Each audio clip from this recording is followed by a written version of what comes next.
With the release of Eddie Gordo on Tekken 8, I'm reminded how cool Brazilian representation usually is in the fighting game genre. So, I wanted to make a video on some of my favorite fighting game Brazilians.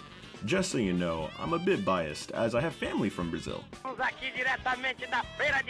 But, I was never good at soccer, and I can't play King of Fighters at a high level. I know. I'm a fake South American, I'm the Taco Bell of the Hispanic community. Anyways, here's a couple cool fighting game Brazilians that come to mind.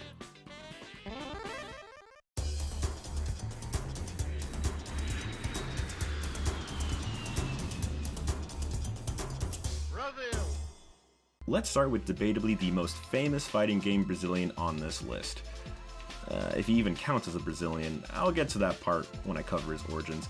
Blanca is a man-beast from Brazil who incorporates his time surviving and thriving in the brutal rainforests of the Amazon. His fighting style reflects his primal instincts and Amazonian upbringing, kinda like Alex Pereira, but more green. Most famous of his moves would be his ability to generate electricity from his body, which he got from hanging out, presumably eating eels. As for the green skin and great chest hair, well, apparently it came from all that damn chlorophyll he kept munching on. Or maybe it's because he was struck by lightning during a plane crash? That's the story during Street Fighter 2. Speaking of plane crashes, you know, I'm not too sure Blanca is actually from Brazil. You see, Blanca's real name is Jimmy. And the whole reason Jimmy was raised in the jungle was because during a family trip, his plane crashed in the Amazon due to a lightning strike, thus forcing Jimmy to go through the whole Tarzan treatment for years, giving birth to Blanca, the king of the jungle. So while Blanca reps Brazil, I'm not too sure he counts as a native Brazilian, you know? Well, after seeing that performance at EVO Japan, I think Blanca can rep any jungle he wants. Nowadays, Blanca spends his days selling Blanca-chan dolls and hanging out with Dan or Sakura. Oh yeah, sorry, I forgot to mention, Blanca is also an entrepreneur. Whoa, Blanca-chan! Yeah! I never thought a creepy doll like this would make such an impact. Very impressive. Yeah, Blanca-chan is like arguably the best thing to come out of Blanca since that jank-ass Super in Street Fighter Alpha 3. Please bring back Tropical Hazard, Capcom. Please. I miss stupid supers like this. The rushdown Secret Service agent who isn't a JoJo's reference, or technically a furry. Giovana made her debut in Guilty Gear Strive as a high-ranking officer in the United States President's Special Forces, alongside Gold Lewis Dickinson. Now, while Giovana might not have the same size or intimidation factor as Mr. Dickinson, she makes up in her speed and mix-up potential, but the deadliest weapon in her arsenal is her wolf spirit companion, Ray. No, not you. Due to the ability to merge with Ray, Giovana gains a huge boost to her speed, reflexes, senses, and she now green. Brazilians can turn green at any moment's notice. Who's this guy again, Mr. House? The game was rigged from the start. Damn, he shot my green screen! That was sick. Now, I can't really say her fighting style shows off much of her nationality, besides some slight nods to capoeira, but the second I saw Sepultura in her special move list, it would be criminal not to mention her. Now, I'm gonna be honest, besides her gameplay and design, I have no idea what her plot significance is.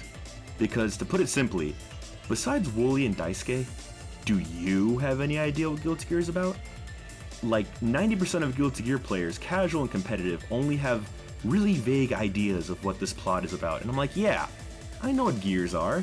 I know how Sin is like 7 years old, and this dude is like God, and what the fuck is going on? Why is this demon twink shooting me?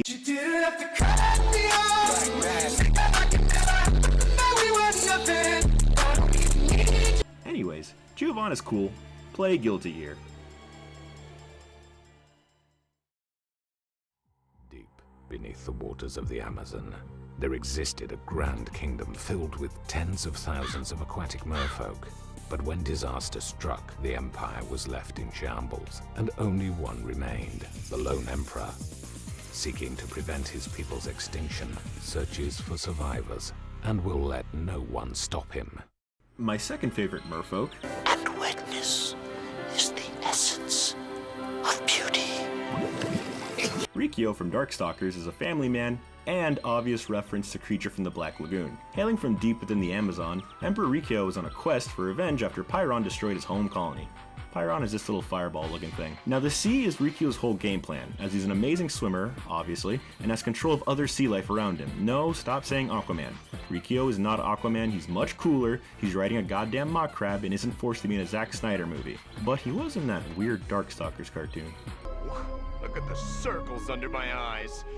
I am spending way too much time with these air breathers. Oh, you're almost pretty. For a fishman. Though you are strangely attractive for a fishman. Even though you are curiously attractive for a fishman. Even though you are curiously attractive for a scaly freak. You are curiously attractive for a fishman. So I've been told. Why does everyone want to fuck the fishman? You gonna jump in there and try to have sex with that thing? I'm trying to take a video for my mom. Rikuo has the ability to poison and stun his opponent with his sonar and poison gas attack to open up for a combo. Similarly to Blanca, Rikuo seems to base his fighting style off his merfolk-like abilities and animal instincts, which does him great, because in the tournament scene he's usually labeled as a good to high tier character. But nowadays Rikuo and his Darkstalker pals haven't been in a mainline game in like 10 plus years.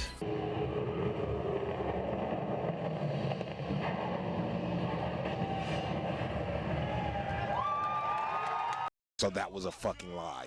Thanks, Capcom. Which means Rikuo only really makes a handful of cameos over the years in other Capcom titles. Like, look, here he is in Hawkeye's UMC 3 ending. Neat. I feel like the most popular archetypes for Brazilian fighters are capoeira users or jungle animal type beasts. What did they mean by this?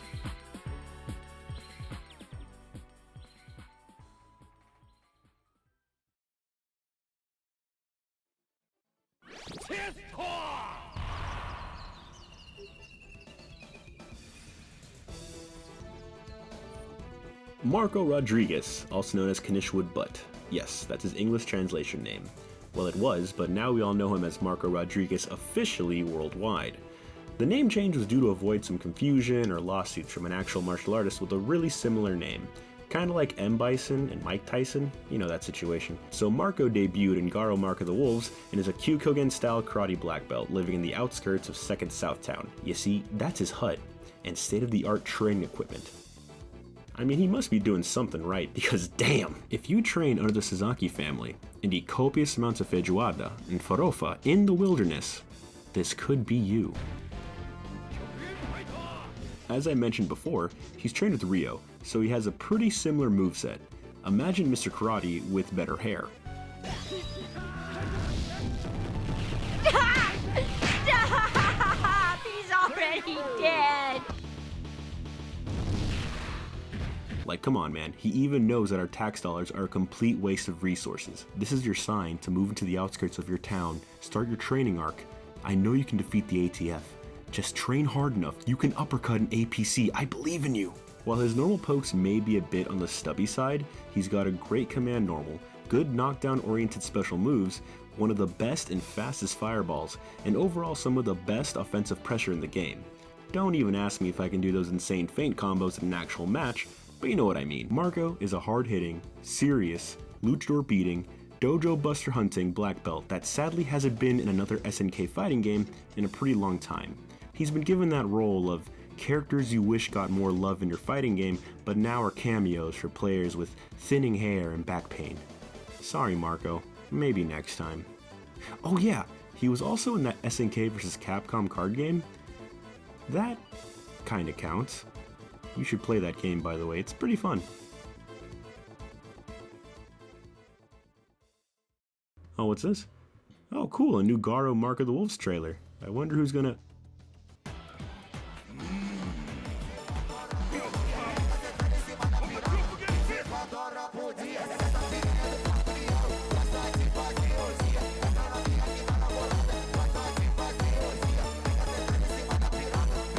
We are back, baby. We are fucking back. We're back.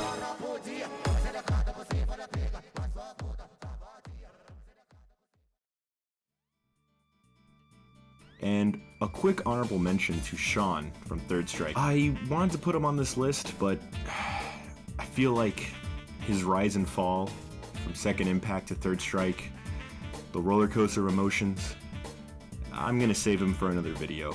One all about him. My poor, poor b-ball specialist.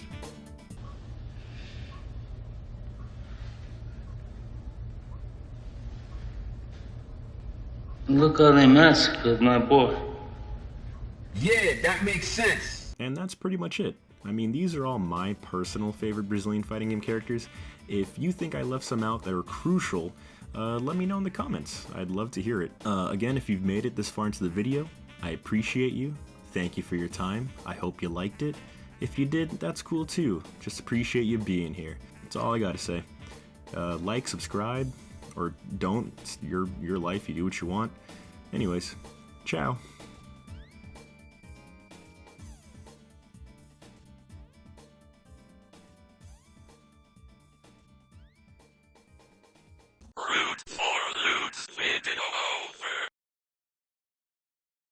Hold on a second here. What's this? Blanca's skin. He colors it green to match jungle. Colors it green himself? No, that's stupid. That's not No, I refuse. That's stupid. That's, you know what? If they're gonna go with that explanation, then here's mine. Street Fighter the movie. Remember that one? The one of Jean-Claude Van Who Gives a Fuck is Guile. Okay, we're using that lore. Fuck it. Blanca is actually Charlie, mutated by M. Bison and does nothing, and looks fucking stupid. All right, that's the new lore. That's Blanca. Yeah, Brazil. Yeah, whatever.